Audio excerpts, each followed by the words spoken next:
Local ఎన్నికల కాంగ్రెస్ లో అనిశ్చితి నెలకొంది. ఎన్నికలు నిర్వహించేందుకు ముందుకు వెళ్లాలా, సైలెంట్ గా ఉండాలా అన్న అయోమయంలో పడింది సర్కార్. అధికార పార్టీ నుంచి ఎన్నికలు నిర్వహించాలా, ఎలా నిర్వహించాలి, బీసీ రిజర్వేషన్ల ఇష్యూని ఎలా సెటిల్ చేయాలి అన్న దానిపై ఎక్కడా క్లారిటీ లేదు. దీంతో లోకల్ పోరుకు ఎలా వెళ్లాలన్న దానిపై ప్రభుత్వంలో స్పష్టత లేకుండా పోయింది. ఇప్పుడు ఎన్నికలు నిర్వహించినా నిర్వహించకపోయినా పలు అవాంతరాలు ఎదురయ్యే ప్రమాదం కూడా పొంచి ఉంది. ముఖ్యంగా కాంగ్రెస్ బీసీ డిక్లరేషన్లో 42% రిజర్వేషన్లు అమలు చేస్తామని హామీ ఇచ్చారు. ఆ తర్వాత కూడా పలు విధాలుగా చర్యలు కూడా చేపట్టింది కాంగ్రెస్ సర్కార్. అయినా బీసీ రిజర్వేషన్లపై ఎటూ తేల్చుకోలేకపోతున్నారు హస్తం పెద్దలు. ఏ విధంగా రిజర్వేషన్ల కార్యాచరణ అమలు చేయాలనే దానిపై సమాలోచనలు జరుపుతున్నారు. రాష్ట్ర ప్రభుత్వ పరంగా ఎన్ని విధాలుగా అవకాశాలు ఉన్నాయో అన్నింటినీ సర్కార్ పరిశీలిస్తుంది. అయితే న్యాయ నిపుణులు, రిజర్వేషన్లపై అవగాహన ఉన్న వారంతా పార్లమెంట్లో చట్ట సవరణ చేయాలంటున్నారు. అప్పుడే బీసీలకు 42% రిజర్వేషన్ అమలు సాధ్యమవుతుందని స్పష్టం చేస్తున్నారు.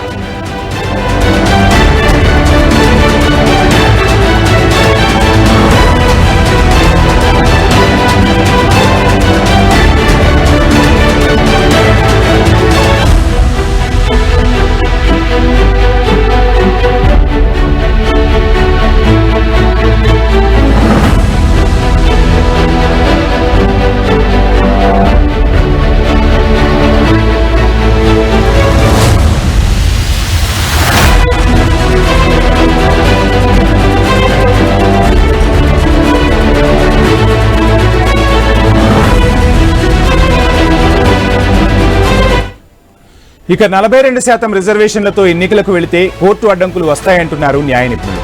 లేకుండా పాత విధానాన్ని అమలు చేస్తే బీసీ సామాజిక వర్గం నుంచి తీవ్రమైన వ్యతిరేకత వచ్చే ప్రమాదమూ పొంచి ఉంది. ఇలాంటి పరిస్థితుల్లో ఎలా ముందుకు వెళ్లాలన్న దానిపై కాంగ్రెస్ ఇరకాటంలో పడింది. ఇప్పటికే అసెంబ్లీలో చట్టం చేసి కేంద్రానికి పంపింది కాంగ్రెస్ ప్రభుత్వం. అక్కడి నుంచి ఎలాంటి స్పందన రాలేదు.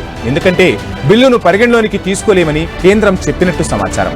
కేంద్రం నిర్వహించే కులగణనే లెక్కలోకి తీసుకుంటామంటోంది కేంద్ర సర్కార్. అయితే రాష్ట్రం పంపిన బిల్లును కేంద్రం తిరస్కరించలేదు, ఆమోదించలేదు. దీంతో ప్రభుత్వం ఎలా ముందుకు వెళ్లాలనే దానిపై న్యాయ నిపుణులతో చర్చిస్తోంది. న్యాయ నిపుణులు సైతం సుప్రీంకోర్టు చెప్పిన 50% రిజర్వేషన్లు దాటడానికి వీల్లేదని, కేంద్రం పార్లమెంట్లో చట్టం చేస్తే తప్ప సుప్రీంకోర్టు తీర్పును ఉల్లంఘించలేమని స్పష్టం చేసినట్లు తెలుస్తోంది.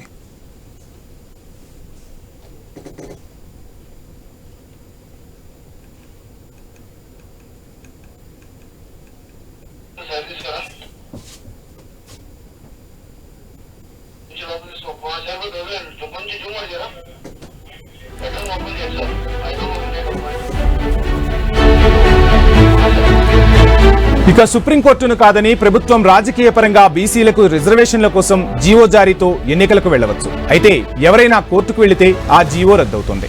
దాంతో ఏం చేయాలనే దానిపై కూడా అధికారులు, అధికార పార్టీ నాయకులు, ముఖ్యులతో చర్చలు జరుపుతున్నారు. దీనిపై ఇప్పటికే అడ్వకేట్ జనరల్ అభిప్రాయాన్ని కూడా ప్రభుత్వం తీసుకున్నట్లు సమాచారం. రాష్ట్ర ప్రభుత్వం ముందు 3 ఆప్షన్లున్నాయి. ఒకటి, 42%పై జీవో జారీ చేసి ముందుకు వెళ్లడం, అఖిలపక్షంతో పీఎంని కలవడం, ఇక రాజకీయంగా బీసీలకు సీట్లు ఇవ్వడం. వీటిపై కూడా పలు సందేహాలు తలెత్తుతున్నాయి. జీవో జారీ చేస్తే దానికి గవర్నర్ ఆమోదం తెలుపుతారా? గవర్నర్ దగ్గర నుంచే కేంద్రానికి వెళ్లిన బిల్లుపై జారీ చేసిన జీవోకు సంతకం చేస్తారా అనే అనుమానాన్ని వ్యక్తం చేస్తున్నారు. అటు రోజు రోజుకు ఎన్నికలు ఆలస్యం కావడంతో ప్రభుత్వంపై విమర్శలు గుప్పుమంటున్నాయి. ఇప్పుడా అప్పుడా అంటూ ఎన్నికలపై ప్రచారం జరగడంతో గ్రామ, మండల స్థాయి నాయకుల ఖర్చులు కూడా పెరిగిపోతున్నాయన్న ఆందోళన నెలకొంది. ఎన్ని రోజులు ఇలా ఖర్చు పెట్టుకుంటూ పోవాలని లోకల్ నేతలు వాపోతున్నారు.